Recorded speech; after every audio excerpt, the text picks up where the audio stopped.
جمال الوجود بذكر الإله وتصفو الحياة بنور هدى.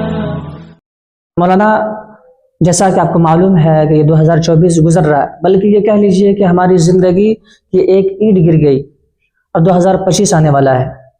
اس موقع پر پوری قوم اور پوری امت مسلمہ جشن مناتی ہے، نیا سال منایا کرتے ہیں، ایک دوسرے کو مبارکبادی پیش کرتے ہیں. تو یہ کہاں تک صحیح ہے؟ کیا یہ شریعت میں جائز ہے؟ اس سلسلے میں کوئی حدیث شریف ہے؟ میں ایک بات بتا دوں آپ کو کہ قرآن و حدیث سے اس کا کوئی ثبوت نہیں ہے، اور ہمارے اسلاف کا بھی کوئی طریقہ یا کوئی عمل ایسا نہیں رہا.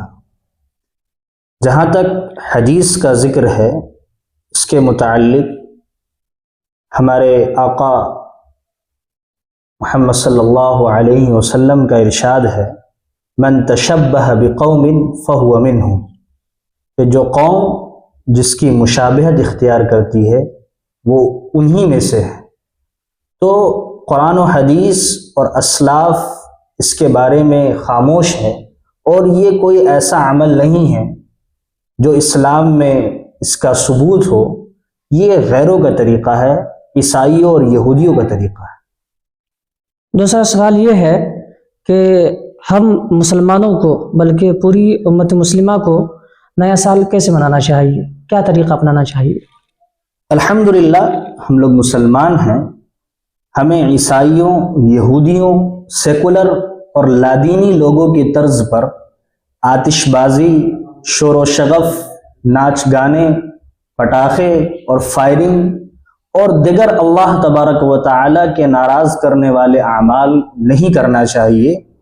ہمیں یہ چاہیے کہ اللہ تبارک و تعالیٰ سے اپنی اور تمام امت مسلمہ کی گناہوں پر توبہ کرنی چاہیے، اور خاص طور سے اللہ تبارک و تعالیٰ سے دعا کرنی چاہیے کہ اللہ تبارک و تعالیٰ اس سال کو ہمارے لیے رحمت کا سال بنا دے.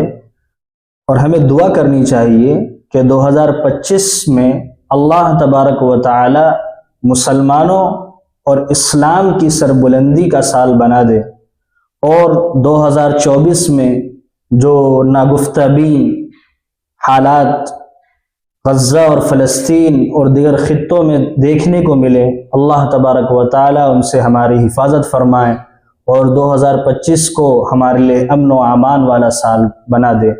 یہ ہمیں دعا کرنی چاہیے. اس طریقے سے ہمیں نئے سال کی ابتدا کرنی چاہیے. مولانا نے صاف طور پر وضاحت کی کہ نیا سال منانا کوئی اسلامی طریقہ نہیں ہے، اور نہ ہی اس کا ثبوت کتاب و سنت میں ہے.